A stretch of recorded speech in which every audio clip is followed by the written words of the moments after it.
The deafening clang of surgical steel hitting the pristine floor of the Pantheon operating suite echoed louder than the frantic beeping of the heart monitor. Dr. Alistair Croft, the celebrated god of surgery, stared at his gloved hands as if they had personally betrayed him. "It's over," he bellowed, his voice cracking with a rage born of failure. "The coronary artery is shredded beyond repair. There's nothing more to do." From the observation gallery above, gasps rippled through the assembled crowd of donors and media. His sycophantic resident, Dr. Hayes, shook his head in theatrical agreement, glancing past the patient's open chest cavity, his eyes sweeping over the quiet scrub nurse, Eliza Vance, with utter dismissiveness. She was just part of the background, a ghost in green scrubs. But then, the ghost moved. Amidst the chaos and shattered egos, Eliza stepped forward. She knelt, her movements calm and deliberate, and picked up the delicate microscalpel Croft had thrown down. As she rose, her gaze was not on the defeated surgeons, but on the failing heart that lay exposed. In a voice, clear and steady, that cut through the room's despair, she announced, "No. I will finish this."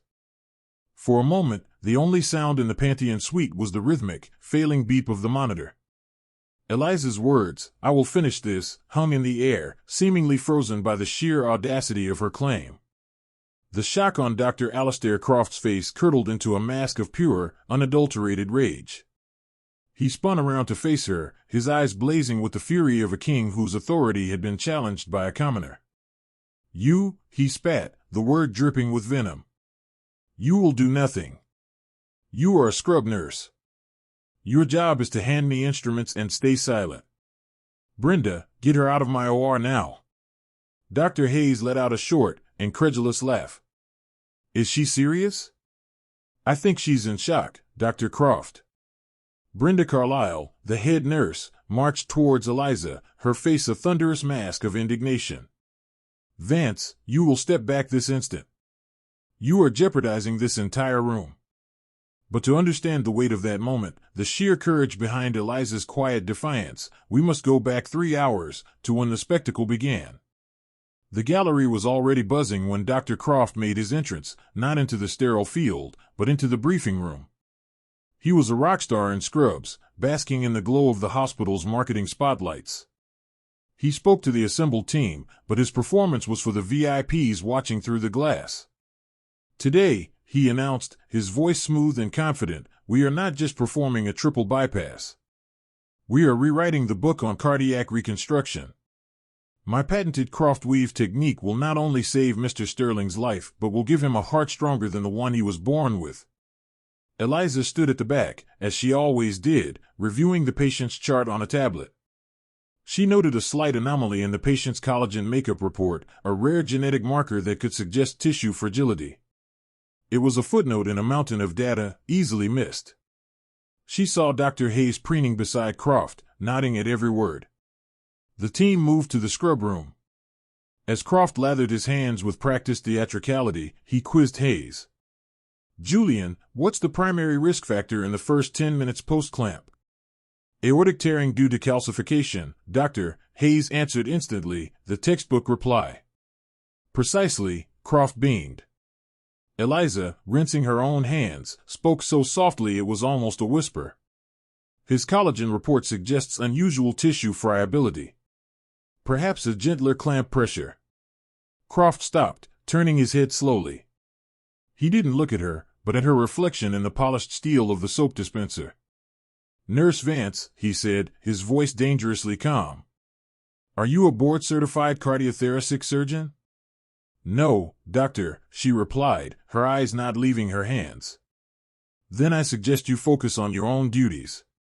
Let the doctors handle the thinking." Hayes smirked, and even Brenda shot her a disapproving look. The hierarchy had been asserted. Her observation was dismissed not because it was wrong, but because of who she was. Inside the OR, the humiliation continued in 1,000 smaller cuts. The air was thick with the scent of antiseptic and the low hum of machinery. Croft was the conductor of this symphony, and he demanded perfection. "Scalpel," he'd command, his hand out, not looking. When Eliza placed it in his palm, he flinched. "Gently, nurse, gently."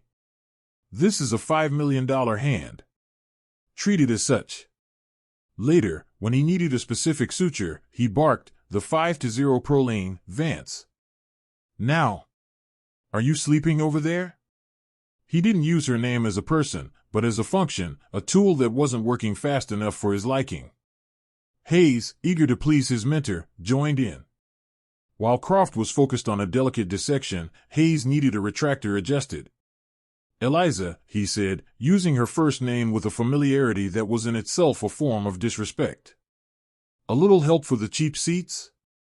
He winked at another resident, who stifled a laugh. Through it all, Eliza remained a pillar of calm. Her movements were economical, her presence unobtrusive. She anticipated every instrument, every need, her mind a silent checklist of the patient's vitals and the procedure's flow. She noticed the subtle drop in blood oxygenation 2 full seconds before the anesthesiologist called it out. She saw the tremor in Croft's hand as he approached the most difficult part of the procedure, a sign of ego-driven adrenaline he'd never admit to. She was a witness, a silent guardian, in a room where her voice had been made worthless. And she knew, with a sinking feeling that began with that dismissed collagen report, that this symphony, conducted by a man who heard only his own applause, was heading towards a disastrous crescendo. The critical moment arrived. Dr. Croft paused, lifting his head towards the gallery. And now, for the signature, he announced, a smug smile playing on his lips. This was his masterpiece, the Croft weave, a complex, aggressive suturing pattern that was needlessly showy but had become his calling card. He took the needle driver from Eliza without a glance. "Observe, Julian," he said to Hayes. "This is how you turn medicine into art." He began the first suture, his movements fast and precise. But the tissue didn't respond as it should. It puckered, resisting the needle. A tiny, almost invisible tear appeared at the edge of the artery. It was exactly what Eliza had feared. The patient's fragile tissue couldn't handle the aggressive technique. Her eyes darted to a tray she had prepared earlier, holding a set of gossamer-thin microsutures and a lighter, more delicate needle driver, a contingency for a problem only she had foreseen. She took a half step forward, her mouth opening to speak. "Doctor." Before the second word could form, head nurse Brenda Carlisle was at her side, her hand clamping down on Eliza's arm like a vice. "Do not move. Do not speak," she hissed, her eyes locked on Croft's work, fiercely protecting the surgeon's sacred concentration. "You will do your job and nothing more." The message was clear. Her place was to be a silent statue, even if it meant watching a man die. Blinded by ego, Croft saw the tear not as a warning, but as an imperfection in his canvas. He tried to correct it with more force, pulling the suture tighter, his frustration mounting. The tiny tear widened. A bead of dark red blood welled up, then another. The monitor, which had been a steady rhythm, began to chime a frantic, high-pitched alarm. "Blood pressure is dropping," the anesthesiologist shouted. "Impossible." Croft snarled, his artistic confidence shattering into raw panic. He began working frantically, his previous grace gone, replaced by a clumsy desperation that only made the damage worse. With one final, fatal pull of his suture, the artery wall gave way completely. A torrent of blood flooded the chest cavity. The surgical field, once a pristine map of human anatomy, became a chaotic, crimson pool. The symphony had become a cacophony. Alarm screamed. "He's in VFib. We're losing him." Croft's first instinct was not to save the patient, but to save himself. He threw the needle driver onto the tray. "This suture is defective. It's like sewing with barbed wire. Who the hell is stocking this OR?" He turned on Hayes, his face contorted in a mask of fury. "Did you not monitor the heparin levels? Are you completely useless?" Hayes stammered, pale and terrified. "The levels were fine, sir, They were not fine." Croft roared, searching for a target, any target. His wild eyes landed on Eliza. "You! The biomonitors! Did you run the pre-op diagnostic on the perfusion machine?" It was a meaningless accusation. That wasn't her job. But it didn't matter. In that moment, she was his scapegoat. Brenda Carlyle looked at Eliza with cold accusation, already siding with the powerful surgeon over her own subordinate. The entire room, under the terrified gaze of the gallery, turned against the quietest person in it. After one last, futile attempt to clamp the shredded vessel, Croft gave up. He looked at the blood on his gloves, then up at the silent, horrified faces of the donors and media watching his career disintegrate in real time. This was the ultimate humiliation. The god had failed. And so he did the only thing his shattered ego would allow: he surrendered on his own terms. He ripped his gloves off, stepped back from the table, and threw his instruments to the floor with that final, deafening clang. It's over. Time of death, 1432. Which brought the scene back to the present. Eliza stood there, holding the scalpel she'd retrieved, her calm a stark contrast to the wreckage around her. Her defiance was a quiet fire in the face of his explosive failure, and it was the one thing he could not tolerate. He stalked towards her until he was inches from her face, his voice a low, menacing growl meant to tear her apart in front of the world. "You want to finish this?" he sneered, gesturing dramatically to the dying man on the table. "Fine. Be my guest. The patient has, if we're lucky, 2 minutes of brain function left. The artery is destroyed. It's an impossible feat." He turned, addressing the stunned gallery as much as her. "The whole world is watching, nurse. Show us the miracle. Show us how a nurse finishes what the world's greatest surgeon cannot." He smiled, a cruel, vicious thing. "The stage is all yours." An impossible challenge. A ticking clock. The world's greatest surgeon has admitted defeat, and a forgotten nurse is now at the center of the stage, with a life hanging in the balance.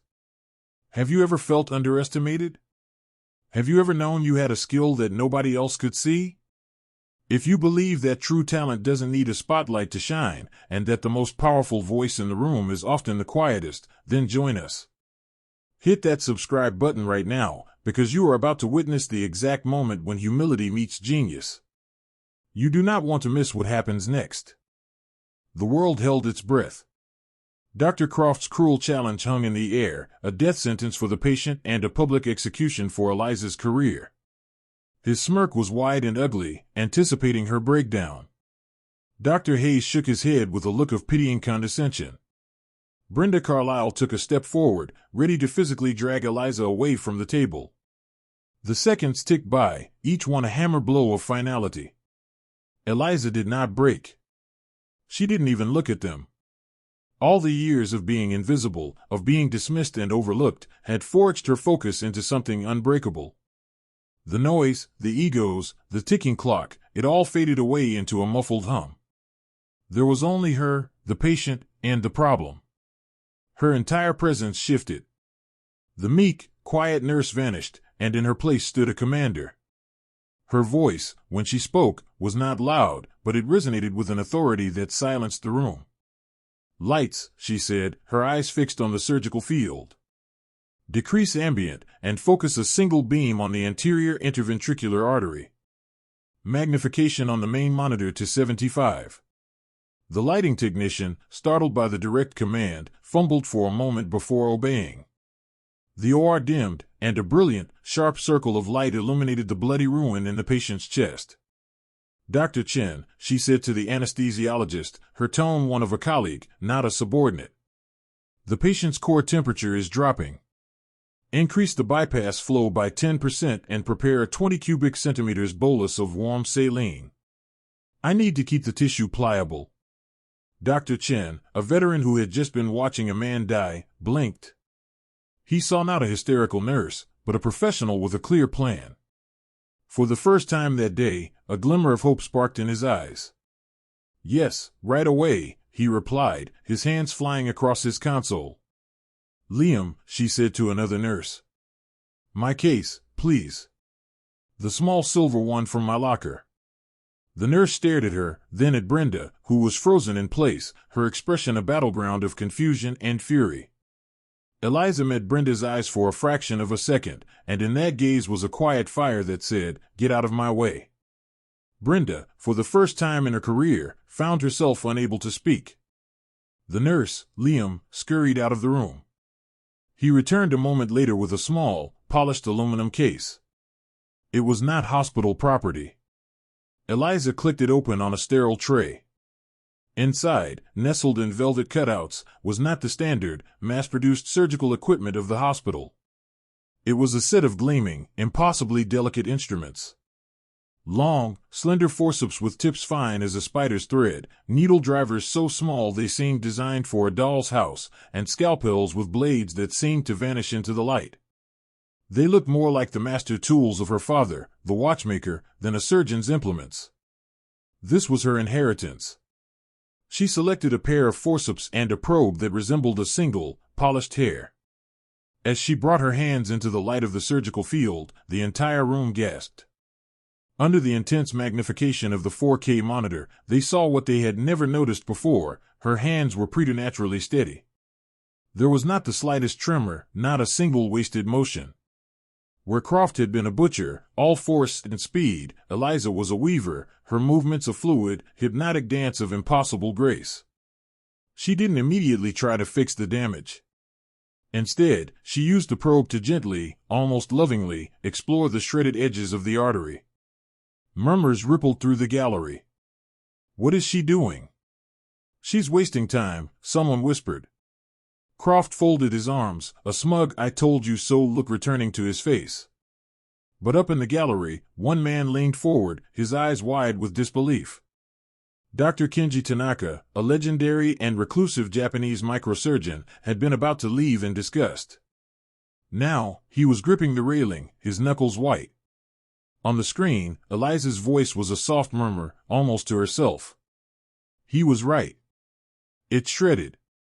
But the matrix, the collagen latticework, is still intact underneath. She saw what no one else could, a hidden path to salvation within the ruin. Her plan formed, audacious and brilliant. She would not simply patch the holes.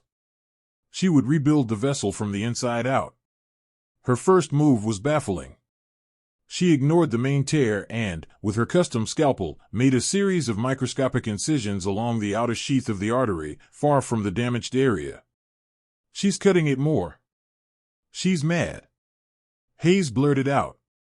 But Dr. Tanaka knew. He fumbled to activate his microphone, his voice, thick with awe, booming into the silent OR. "My God," he breathed. "She isn't cutting.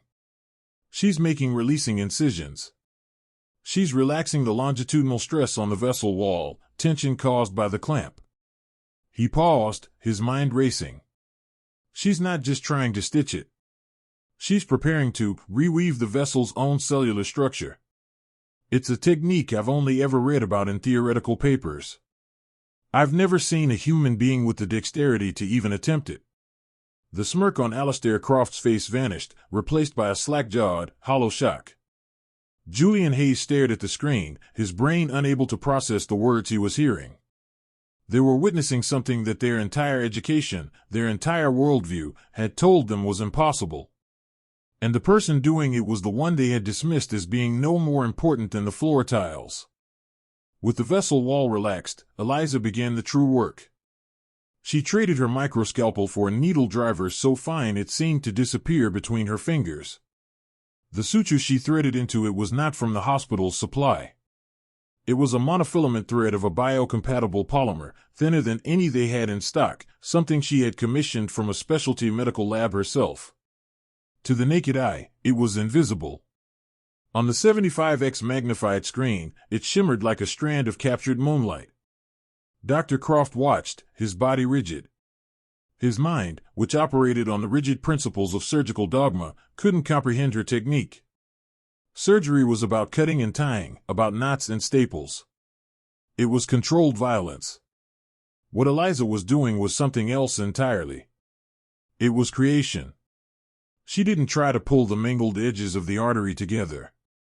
Instead, she began on the inside of the vessel wall, working on the exposed subendothelial layer. She picked up individual loops of the collagen matrix, the very fabric of the tissue, and began to weave. Her needle dipped and rose, not with the brutal piercing motion of a normal suture, but with the fluid, rhythmic grace of a master weaver at a loom. She was not sewing flesh, she was guiding cells, coaxing them back into their natural alignment. Her hands, or rather the gleaming tips of her instruments which served as their extensions, moved in a blur of perfectly controlled motion. There were no wasted gestures, no hesitations. It was a physical manifestation of pure, unadulterated genius. "Look at that," Dr. Tanaka's voice echoed in the OR, a hushed, reverent whisper. "She's creating a continuous, self-locking scaffold. No knots. A knot is a point of trauma, a potential site for a clot. What she is doing, it will leave the vessel surface perfectly smooth. The blood will never even know there was an injury." Alistair Croft stumbled back a step, leaning against the cold, tiled wall. A wave of nausea washed over him. Every perfect, impossible stitch Eliza made was another nail in the coffin of his ego. He wasn't just being shown up, his entire life's work, his philosophy of aggressive, headline-grabbing surgery, was being exposed as crude, thuggish butchery. He looked at his own hands, the $5 million hands he'd boasted about, and for the first time, he saw them for what they were, clumsy, imprecise instruments of brute force. A low, guttural sound escaped his throat, a sound of utter defeat. Julian Hayes was catatonic, his face pale, his mouth slightly agape as he stared at the monitor. The man he had worshipped as a god had been revealed as a fraud, and the nurse he had mocked as insignificant was performing a feat of divine intervention. His world was tilting on its axis. Everything he thought he knew about skill, power, and medicine was being rewritten before his very eyes by a woman he wouldn't have trusted to fetch him coffee. But the most profound transformation was happening in Brenda Carlyle. The head nurse, the guardian of protocol and hierarchy, stood frozen, her face a canvas of dawning horror and shame. She had physically tried to stop this. She had put her hand on this woman's arm to enforce a pecking order that was, in this moment, revealed to be a complete and utter fiction. She thought of the dozens of times she had belittled Eliza for her quietness, for her refusal to engage in hospital politics. She had mistaken humility for weakness, and silence for incompetence. The weight of her misjudgment crushed her. The gallery was a sea of rapt faces. The medical students were on the edge of their seats, their expressions a mixture of awe and disbelief, knowing they were witnessing a moment that would be taught for generations. The donors, who had been ready to pull their funding, now looked as if they were witnessing the dawn of a new age of medicine. Eliza reached the epicenter of the damage, the gaping, 3-centimeter tear that Croft's arrogance had created. The bypass machine was keeping the patient alive, but the pressure was building. This was the final, most critical phase. The room held a collective breath. She did not slow down. If anything, her pace quickened, her hands becoming an even more fluid blur. The shimmering thread danced, looped, and tightened, pulling the delicate tissues together not with force, but with a perfect, mathematical distribution of tension. One final pass of the needle, a tiny, almost imperceptible tuck, and it was done. The ruin was gone. The bleeding had stopped. The artery, once a shredded catastrophe, was now a whole and perfect vessel. It pulsed gently in time with the bypass machine, its surface smooth and pristine. The only sign of the near-fatal injury was a suture line so impossibly fine that it looked less like a medical repair and more like a brushstroke from an old master's painting. She had done it. It wasn't just repaired. It was perfect. The artery was whole, but the patient's heart was still silent, kept alive only by the rhythmic hum of the bypass machine. The most dangerous moment was yet to come. A perfect repair could still rupture under the immense, pulsing pressure of a newly restarted heart. The room remained tense. Eliza's work was beautiful, but was it strong? Eliza showed no signs of doubt. She picked up a microdoppler probe, a device used to listen to blood flow, and gently touched it to the surface of the repaired vessel. A sound filled the OR, broadcast over the main speakers. It wasn't the frantic, panicked noise of alarms, but a smooth, powerful, perfect whoosh-whoosh, the sound of unobstructed blood flow. It was the sound of life. A collective sigh of relief went through the room. It was working. "Dr. Chen," Eliza said, her voice calm and clear. "The repair is stable. Let's bring him back." She moved to the side of the table, her hands already reaching for the internal defibrillator paddles. Prepare to wean from bypass. And charge the paddles to 20 joules. Let's be ready, but I don't think we'll need them. This quiet statement of confidence was the most audacious thing she had said all day. To restart a heart after such massive trauma without electrical shock was unheard of. Croft, slumped against the wall, let out a dry, rasping sound that might have been a laugh or a sob. She's pushing her luck. It'll never work. The bypass machine was slowly powered down. The clamps that diverted the blood were carefully released. For a terrifying 3 seconds, the monitor flatlined. The only sound was a single, continuous, soul-shaking tone. The patient was, for that brief moment, suspended between life and death. Then, a flicker. A single, beautiful green spike on the EKG. Then another. And another. The flatline tone was replaced by a beep. Slow at first, then faster, stronger, settling into a perfect, steady sinus rhythm. The heart was beating on its own. The patient was alive. The surgery was a success. For a moment, there was absolute silence. Then, the anesthesiologist, Dr. Chen, ripped off his mask and let out a shaky, incredulous laugh. His blood pressure is 120/80. Stable. My God, his vitals, they're stronger than they were before the first incision. A single person in the OR began to clap. It was Liam, the young nurse who had fetched her case. His lone applause was a shocking breach of sterile protocol, but it was like a dam breaking. A second person joined, then a third, and within seconds, the entire operating room, from the junior residents to the senior technicians, had erupted in a wave of thunderous, spontaneous applause. They were applauding her. In Alistair Croft's temple of ego, they were cheering for the quiet nurse who had just performed a genuine miracle. Croft heard the applause as a physical blow. He didn't watch Eliza, he watched the team, his team, turn their adoration from him to her. He slid down the wall he was leaning against, his legs giving out from under him, and collapsed heavily into a stool, a hollowed-out ruin of a man. Brenda Carlyle didn't clap. She stood with tears streaming down her face, mascara running in black rivers down her cheeks. The applause was a judgment on her blindness, on her rigid adherence to a hierarchy that almost cost a man his life. She looked at Eliza, her mouth working but no words coming out. Eliza, in the middle of checking a drain tube, glanced up and met her gaze. She offered no malice, no triumph. Just a small, tired, and deeply forgiving nod.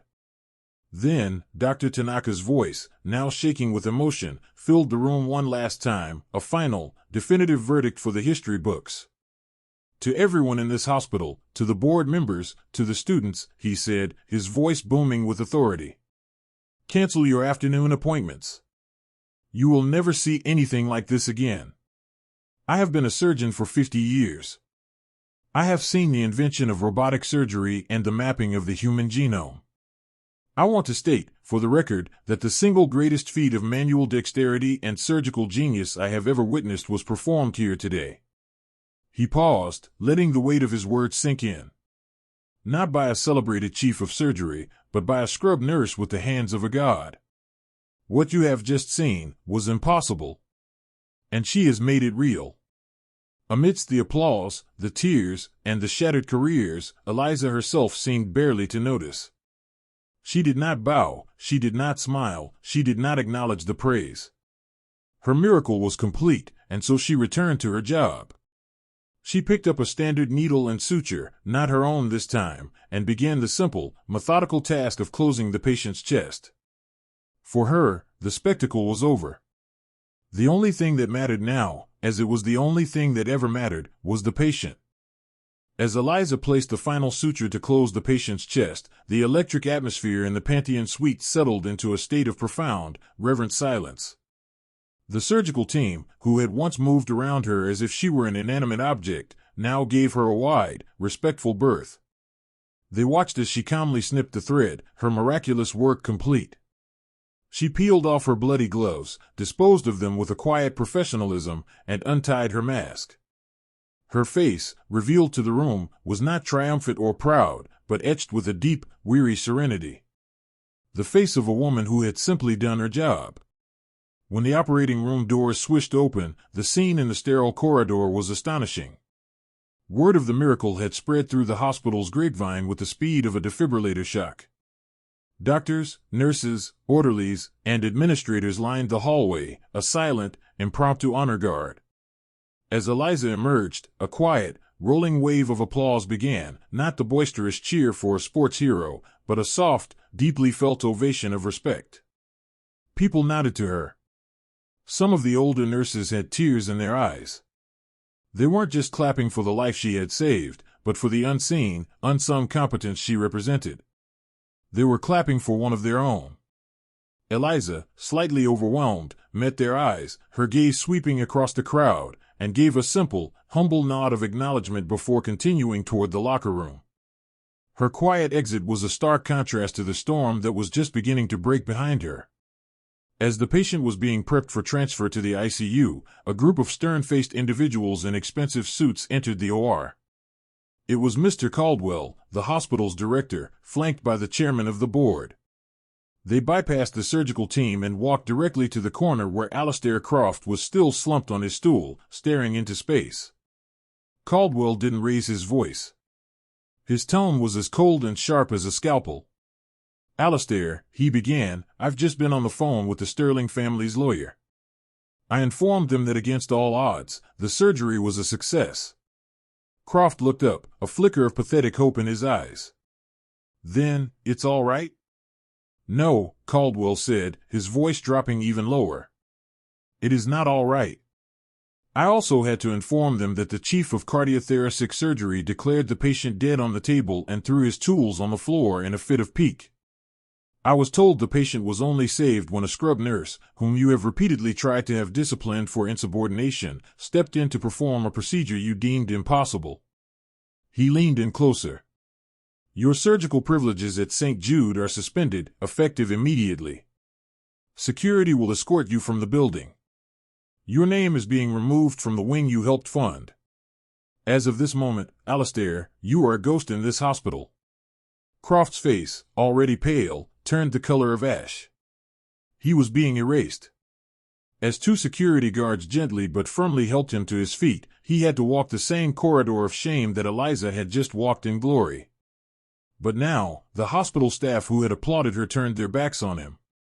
They stared at clipboards, at the floor, at the ceiling, anywhere but at the fallen god.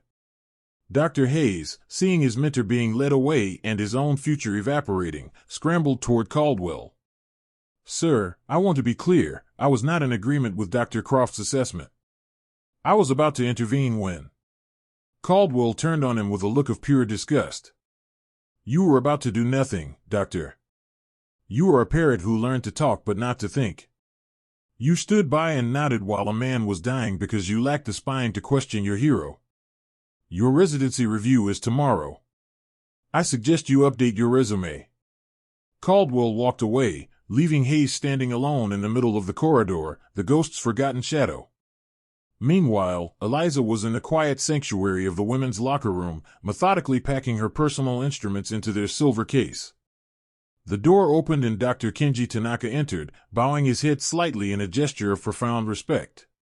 "Forgive the intrusion, Nurse Vance," he said softly.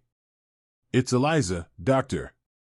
"And there's no need to apologize," she replied, her voice tired but calm. He looked at the delicate tools in her hands. "Your father was a watchmaker, was he not?" Eliza looked up, surprised. "Yes." "How did you know?" "Because," Tanaka said, a look of deep understanding in his eyes, "you do not see tissues or arteries. You see gears and springs. You see the mechanism. You do not fix the body. You restore its perfect timing." He paused. "I came here not as a doctor, but as a student. It has been many years since I have learned a new lesson. Today, you were my teacher. Thank you."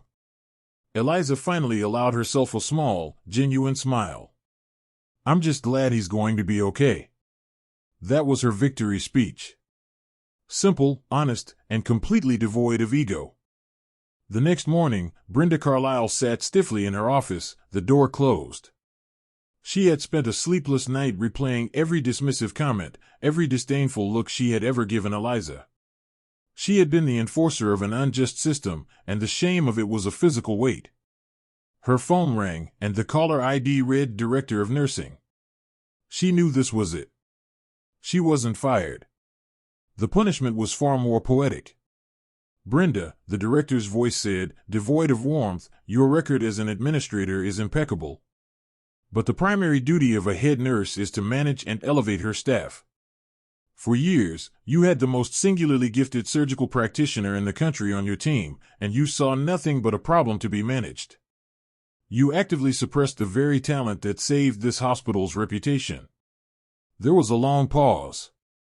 Effective Monday, you are being reassigned. You will be heading the new nursing school intake program. You'll be teaching the fundamentals to first-year students. The message was clear.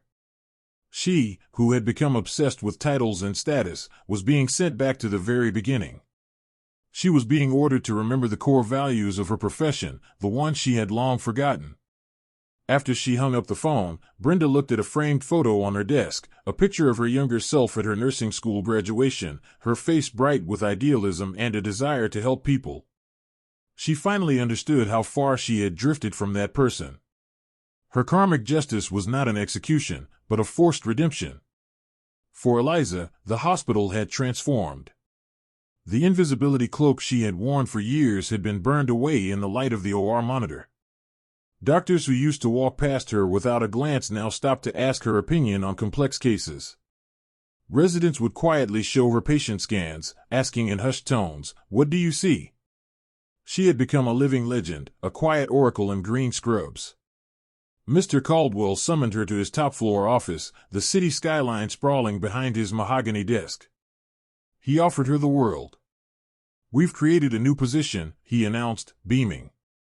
"Director of Surgical Innovation and Special Projects.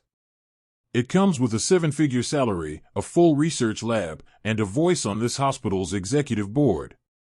You'll answer to no one. You can write your own ticket, Eliza. Name your price." It was a staggering offer, a fairy tale ending.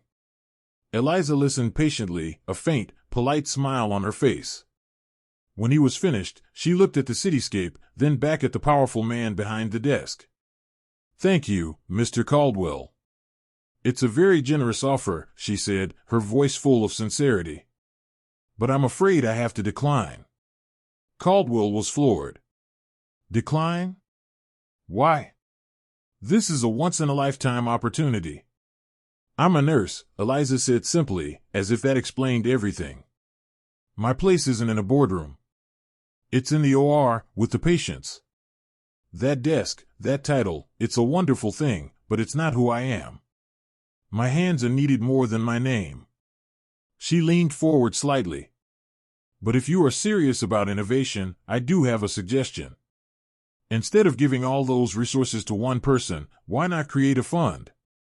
A grant program to identify and develop hidden skills in all your staff. Look for the janitor with a talent for logistics, the technician who sees patterns no one else does. There is greatness everywhere in this hospital, sir. You just have to be willing to look for it." A month later, it was a Tuesday. In a standard operating room, far from the glamour of the Pantheon suite, a routine appendectomy was underway. A young surgeon, Dr. Ramirez, was leading. He was talented but inexperienced. He ran into a minor complication. The appendix was adhered to the cecum in an unusual way. He paused, his uncertainty creating a tense ripple in the room. His eyes scanned his team, and he looked at his scrub nurse. "Nurse Vance," he said, his voice quiet and completely devoid of arrogance. "I'd value your opinion. What do you see?" Eliza Vance looked up from her instrument tray. She pointed with the tip of a hemostat. "The tissue is more fragile than it appears, doctor," she said softly. "If you try to pull, you'll tear it. But look there," she indicated a tiny, almost invisible facial plane. "A gentler approach. If you make a small incision there, it will release the tension, and it should lift right off. Dr. Ramirez looked, and a slow smile of understanding spread across his face. He nodded, his respect for her absolute. Thank you, Eliza. He made the cut. She was right. The problem was solved. Eliza went back to arranging her instruments, a quiet, knowing smile on her own lips. The world hadn't changed her. Instead, she had changed her world. Her victory wasn't the fame or the fortune she'd been offered.